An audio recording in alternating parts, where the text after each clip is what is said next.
Hello friends, welcome back to my channel SK facts. आज हम लेकर आए हैं एक बेहद रोचक और विचित्र विषय पर वीडियो, दुनिया के सबसे अजीब फोबिया। आपने शायद सुना होगा कुछ आम फोबियाज के बारे में, लेकिन क्या आपको पता है कि दुनिया में कितनी विशेषताओं वाले डर होते हैं? चलिए हम एक सफर पर निकलते हैं, जहां हम एक्सप्लोर करेंगे दुनिया के सबसे अजीबोगरीब फोबियान को और समझते हैं उनके पीछे की कहानी को। नंबर 1, सबसे पहले इस फोबिया का नाम है हिप्पोपोटामॉन्स्ट्रोसिस क्विपेडेलियोफोबिया। इस नाम को देखकर या सुनकर कई लोगों को घबराहट होती है, क्योंकि ये इतना लंबा है कि लोग उसका प्रोनाउंसिएशन करने में मुश्किल महसूस करते हैं। इस फोबिया का ओरिजिनल पर्पस होता है लंबे शब्दों से डरना। मतलब जो लोग इस फोबिया से ग्रस्त होते हैं, उन्हें लंबे शब्द सुनते या पढ़ते वक्त घबराहट होती है।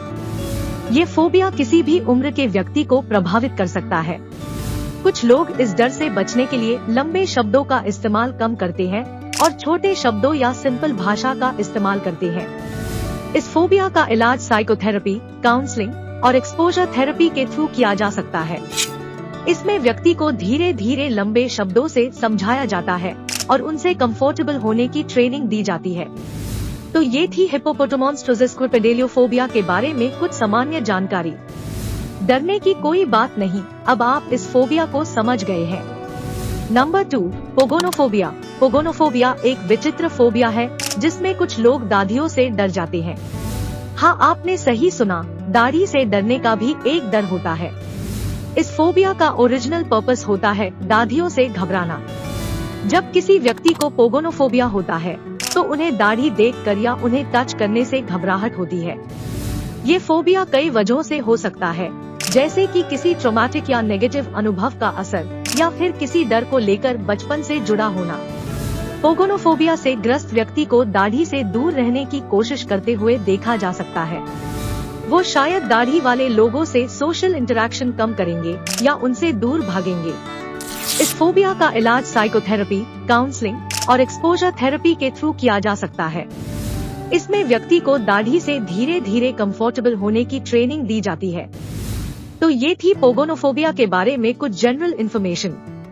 अब आप समझ गए हैं कि कुछ लोगों को दाढ़ी से डर क्यों लगता है। नंबर 3, एरिचिब्यूटायरोफोबिया। एरिचिब्यूटायरोफोबिया एक विचित्र फोबिया है जिसमें कुछ लोगों को पीनट बटर चिपके हुए होने से डर लगता है। हाँ, ये सच है, कुछ लोगों को पीनट बटर से घबराहट होती है। इस फोबिया का ओरिजिनल पर्पस होता है पीनट बटर का चिपक जाना। जब किसी व्यक्ति को एरिचिब्यूटायरोफोबिया होता है तो उन्हें पीनट बटर के चिपक जाने से घबराहट होती है। एरिचिब्यूटायरोफोबिया का नाम ऐसे ही नहीं है, बल्कि इसका नाम उस समृद्ध माखन से आता है जिसे हम पीनट बटर कहते हैं। इस फोबिया के पीछे कई वजह हो सकती है, जैसे कि किसी ट्रॉमेटिक या एम्बैरेसिंग अनुभव का असर। इस फोबिया से ग्रस्त व्यक्ति को पीनट बटर से दूर रहने की कोशिश करते हुए देखा जा सकता है। वो शायद पीनट बटर वाले डिशेस को अवॉइड करेंगे या फिर उन्हें देखकर घबरा जाएंगे। इस फोबिया का इलाज साइकोथेरेपी, काउंसलिंग और एक्सपोजर थेरेपी के थ्रू किया जा सकता है। इसमें व्यक्ति को धीरे धीरे पीनट बटर के सामने कंफर्टेबल होने की ट्रेनिंग दी जाती है। तो ये थी एरिचिब्यूटायरोफोबिया के बारे में कुछ जनरल इन्फॉर्मेशन। अब आप समझ गए हैं कि कुछ लोगों को पीनट बटर से क्यों डर लगता है। Number 4, nomophobia. नोमोफोबिया का नाम आजकल के डिजिटल जमाने का एक नया डर है। इस फोबिया का ओरिजिनल पर्पस होता है लोगों को मोबाइल फोन्स या इंटरनेट कनेक्शन के बिना घबराहट होना। आजकल के जमाने में हर किसी के पास एक स्मार्टफोन होता है और इंटरनेट का एक्सेस होता है।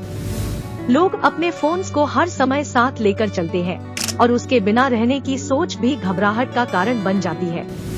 नोमोफोबिया का ओरिजिनल पर्पस होता है टेक्नोलॉजी का अधिक इस्तेमाल करने की वजह से। लोग इतने अधिक फोन और इंटरनेट पर डिपेंडेंट हो गए हैं कि उन्हें अगर थोड़ी सी भी देर के लिए बिना फोन के रहना पड़े तो मुश्किल लगता है। इस फोबिया से ग्रस्त लोग काफी टाइम अपने फोन्स में स्पेंड करते हैं, सोशल मीडिया पर एक्टिव रहते हैं और फोन का इस्तेमाल किए बिना अनकंफर्टेबल फील करते हैं। नोमोफोबिया से बचने का एक तरीका है अपने फोन का इस्तेमाल नियंत्रित करना और डिजिटल डिटॉक्स का समय समय पर लेना। इसके अलावा काउंसलिंग और स्ट्रेस मैनेजमेंट टेक्निक्स भी काम आ सकते हैं। तो ये थी नोमोफोबिया के बारे में कुछ जनरल इन्फॉर्मेशन। अब आप समझ गए हैं कि आजकल के डिजिटल जमाने में लोगों को फोन या इंटरनेट कनेक्शन के बिना क्यों घबराहट होती है। नंबर 5, ट्रिस्काइडोफोबिया। ट्रिस्काइडोफोबिया एक विचित्र फोबिया है जिसमें लोगों को घबराहट होती है अगर किसी चीज का नंबर 13 हो, जैसे कि होटल के फ्लोर नंबर 13 या फिर फ्राइडे द 13। इस फोबिया का ओरिजिनल पर्पस होता है नंबर 13 से घबराना। कुछ लोगों को लगता है कि नंबर 13 अनलकीनेस या मिसफॉर्चून का संकेत है, इसलिए उन्हें इस नंबर से डर लगता है। ट्रिस्काइडोफोबिया का नाम नंबर 13 के इंग्लिश और ग्रीक शब्दों से आता है। ट्रिस का मतलब है 3 और डेका का मतलब है 10, तो ट्रिस्कैडेका का मतलब होता है 13। इस फोबिया के पीछे कई वजह हो सकती है, जैसे कि पुरानी धरोहर या धार्मिक मान्यताएं जो नंबर 13 को अशुभ मानती है। फोबिया से ग्रस्त व्यक्ति को नंबर 13 से दूर रहने की कोशिश करते हुए देखा जा सकता है। वो शायद बिल्डिंग्स में नंबर 13 वाले फ्लोर्स को अवॉइड करेंगे या फिर फ्राइडे द 13th के दिन घबरा जाएंगे। इस फोबिया का इलाज साइकोथेरेपी, काउंसलिंग और एक्सपोजर थेरेपी के थ्रू किया जा सकता है। इसमें व्यक्ति को नंबर 13 के सामने कंफर्टेबल होने की ट्रेनिंग दी जाती है। तो ये थी ट्रिस्काइडोफोबिया के बारे में कुछ जनरल इन्फॉर्मेशन। अब आप समझ गए हैं कि कुछ लोगों को नंबर 13 से क्यों डर लगता है। तो फ्रेंड्स, क्या आपको पता चला कि दुनिया में कुछ इतने अजीब फोबिया भी होते हैं। अगर आपको वीडियो पसंद आया हो तो लाइक करें, शेयर करें और हमारे चैनल SK फैक्ट्स को सब्सक्राइब जरूर करें ताकि आप और ऐसे इंटरेस्टिंग वीडियोस देख सकें। मिलते हैं अगले वीडियो में, तब तक के लिए अपना ख्याल रखें। Good bye.